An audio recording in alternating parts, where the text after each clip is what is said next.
We welcome Suggs into noise11.com. Wow, 41 years of madness. I think I was adding up the other day there, Suggs. Very, very close. I mean, it's a movable feast, isn't it? Yeah. Exactly when it all started. But you're probably right. I mean, that's when we first kind of met each other and thought seriously about starting a band. Yeah. Well, in 1976, if I was talking to somebody in 1976 who had been around for 41 years, I would be talking to Fred Astaire, Bing Crosby, Nelson Eddy. I like your work. That's, but you know, that that's shows true. the longevity of this band. No, it's a very interesting point. When we were talking about that in a different context, saying that, you know, the same if you went back for us in society, we would be in the middle of the Second World War, you know, 41 years before we started. It's bizarre, yeah, of course it's bizarre. But, you know, a great privilege and not something we're unaware of, you know, that we've been very fortunate in that respect. Well, you were kind of the new kid in the band, weren't you? Because they'd been around for a few months before you joined. Yeah, I was a couple of years younger than most of them, which, when you're, 16, 17, which I was then, makes a big difference, you know. We've all caught up now, we're all sort of, I think I've overtaken a couple of them now, age-wise. But, yeah, I was just fortunate that I bumped into this group of kids. I mean, I probably met them when I was about 14 or 15. And they were just starting to talk about getting a band going. And in fact, they got the band going, and I went to see them in a friend of mine's back garden. And they had a singer. I had no intention of singing anyway, but then he left, and they just said, well, that kid's sort of got a bit of something. Let's see if he wants to give it a go. And that's how I started. The tour is interesting in that it's a lap of Australia as madness, and then you're going around and doing your own shows. Yeah. Telling your life story. Yeah, that's right. Yeah. You know, as we've already touched on, you know, I've been a long time in this business, and I've seen a lot of things, a lot of ups and a lot of downs. So yeah, it was my 50th birthday recently, and a rather strange thing happened. My cat fell off a shelf and died. I was in the bath at the time, and it got me thinking about fate and, you know, all the things that happened to me and all the different crossroads I came to and how different my life could have been. And then I thought I'd write a show about it. So I do a one-man show with a keyboard player playing a few songs on the piano, and we deconstruct a few madness songs, and I just tell the ridiculous story of how I got to be where I am. Because when you go way back, you you know, like even in those early days, I think you were about 18 when you first appeared on Top of the Pops. Yeah, exactly. Who else was on the show that day? Did you meet anyone that day? Goodness, I think Cliff Richards was on, funny enough. I remember even then being astonished at how much makeup he was having put on. I can't remember exactly, but, you know, it was funny because it was still pretty much like the 60s almost. You know, you had sort of 3 red light bulbs, 1 yellow one. It was a very lo-fi TV show, but sometimes 15, 16 million people would watch that program. So it was a very big moment, that. Yeah, I mean, people talk about when do you think you realise that you might make a career out of it, and that was that moment. Even though we thought, you know, who knows how long it will last, being on national television was really the point between just thinking we were a pub band and then thinking, you know, maybe there's something in this. Yeah. Well, also a very independent band at the time, because there was Two Tone Records with the first single, and then Stiff Records was the debut album. Both very independent at the time, but now looking back, quite an historical moment. Yeah, 2 very historical interjections. Yeah. So we met the Specials. They played in our local pub, and we thought we were the only people in the world playing that kind of music at the time, which was a kind of ska-based, you know, music.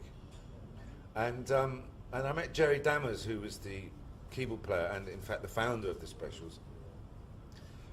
And I met him after the gig in this pub, and he had nowhere to sleep that night, so he slept on my mum's sofa. And he suddenly announced he was going to start his own record label, which seemed a bit of a challenge, considering he just played to 35 people in a pub basement. But lo and behold, about 8 months later, he rang me up and said, I've done it, I've started my own record label, which is Two Tone. Would you like to make a record? And, you know, we'd barely got ourselves going musically. And suddenly we were making a record with Two Tone, which went to number 16 in the charts, and we were kind of off.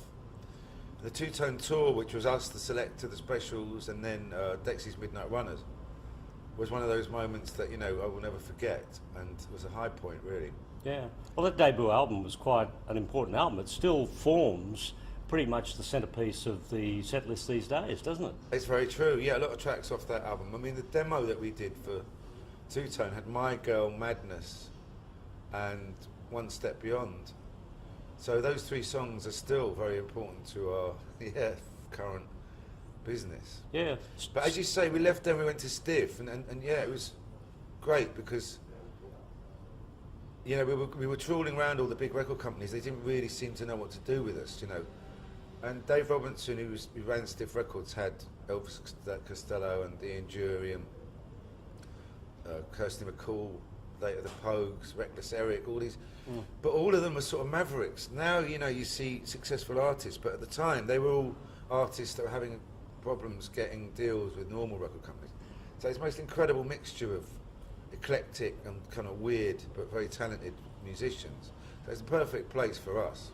Yeah, it's a strange environment, therefore, to, you know, be around all of these extremely alternative independent musicians and acts, and Madness go on to have 25 top 40 hits in a row. That must have felt bizarre.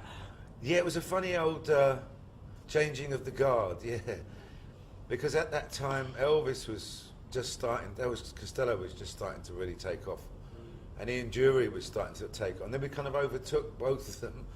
I mean, much to the surprise of us, as much as anybody else, yeah. 25 in a row. You know, why aren't you Sir Suggs?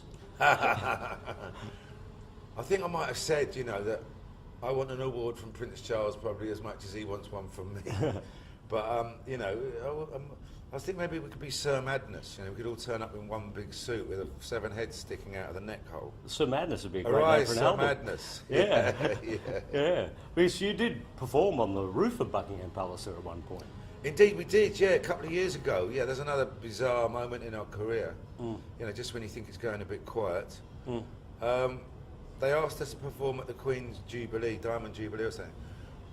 And then they said, oh, the only thing is there's so many big bands on, you know, Elvis, know what I'm talking about, Sir Elton John, Sir Paul McCartney, Stevie Wonder, Cliff Richards. They said there's no room on the stage, so we said, oh, well, whatever. And then they rang back and said, oh, hang on, we might be able to put you on the roof of Buckingham Palace, would you mind? And we said, of course not, no. So it ended up being this rather iconic moment that came completely out of the blue.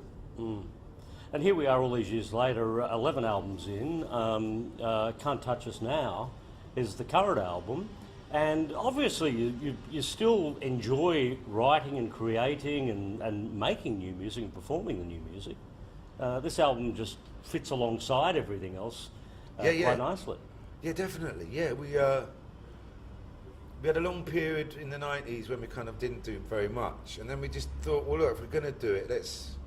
You know, we could just fall into some 80s nostalgia kind of trip, which, you know, would have carried us quite a long way. But we thought, let's start making albums again. And then we made an album called The Liberty of Norton Folgate about 5 years ago, which really kind of turned things around for us.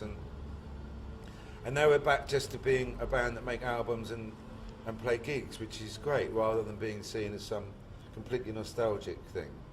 Everybody's seems to have had a go at writing songs on this one. Your song in particular, Mr. Apples, I'm detecting a bit of a Beatle-esque type feel in there. Is that right? Yeah, I mean, we were influenced by the Beatles like any sort of red-blooded pop star should be. And, you know, we always included a lot of different influences in all the albums that we make. You know, from calypso to reggae to... But, you know, one of the big influences with the Kinks and the Beatles, you know, just 60s British pop music. And so for sure Mr. Apples has a touch of that, yeah. Which, you know, like if we're going to go back to the Beatle influence on your first solo album, that actually opened with a Beatles song. It did indeed, yes. I'm Only Sleeping. Yeah, it was a solo cover that I did. I think you were telling me you interviewed me around that time. Yeah. I can't remember when it was. But yeah, that was a bit of fun while the band were taking a hiatus. I mean, you know, people often ask about the longevity of the band, as you touched on. You know, part of the success, I think, other than, you know, being successful, is that we took time out. You know, I think a lot of bands burn themselves out or get to the point they're kind of bored of each other. So whenever that point came, we'd just take some few years out and do other things. And that was one of mine, was doing a solo record. Yeah. Well, not only Beatles, but also Simon and Garfunkel. I mean, that was... it took me by surprise because, you wouldn't think that, your origins would have come from, well, Beatles, yes, but Simon and Garfunkel is, Yeah, it's a bit quite a leap. Yeah. But, a song is a song, and ultimately, if you like the melody and the words. I mean, I just always liked that song. I don't know if he ever released it as a single. Cecilia, of course, it was. But I was working with Sly and Robbie, and I think it might have been their idea, the reggae guys, and I think they'd said that I think this song would work. And yeah, so again, it was just an interesting diversion. You're dabbling in a bit of Akadaka, some AC/DC on this tour. Highway to Hell, was that thrown in just for Australia, or have you done it before? Yeah, it's a funny moment in the show. Chris, our guitarist, we sort of give him a little spot. He fancies himself as a singer. I mean, maybe he is, maybe he isn't. It's very debatable. But no, we were up in Fremantle, up in Perth, and he found out where Bon Scott was buried. And it was a bit of he's a huge AC/DC fan. So I think it might have been a one-off. Yeah, it didn't get very well reviewed in the local papers. But God bless him, he genuinely does love AC/DC. So yeah, it's a rather bizarre moment in our set.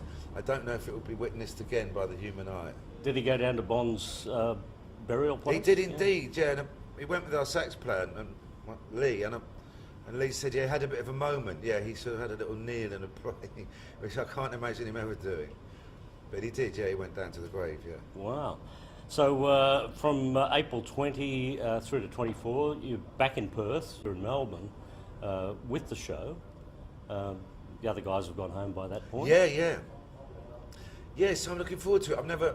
I've done about nearly 100 of these one-man shows around Great Britain. And it went extremely well, and it was just an irony, really, that we're planning to come out here anyway. And then the promoter said, I've heard about your one-man, I haven't even thought about doing it here. He said it might work, so I'm really intrigued, because it's the only place I've done it outside Great Britain. I mean, I'm pretty sure, I know, in fact, that we share a great deal of same sense of humour, Australians and British people. That I couldn't have done this show in America, I don't think. The references might have been a bit lost. But it's going to be interesting because it is all about my life, and my life took place mostly in London. So there's a lot of references to London. But I was thinking, there always have been in our songs, and sometimes, talking about small things can be universal, having a cup of tea. Everyone's got a mum and dad, I mean, my story is about my dad left when I was a kid and discovering what became of him, interwoven with stories about the band and how I got to be where I am now. So I'm hoping it is a universal thing, but if it isn't, then I've only got 3 shows to do. Well, looking forward to that. Yeah. Suggs from Madness here at Noise 11.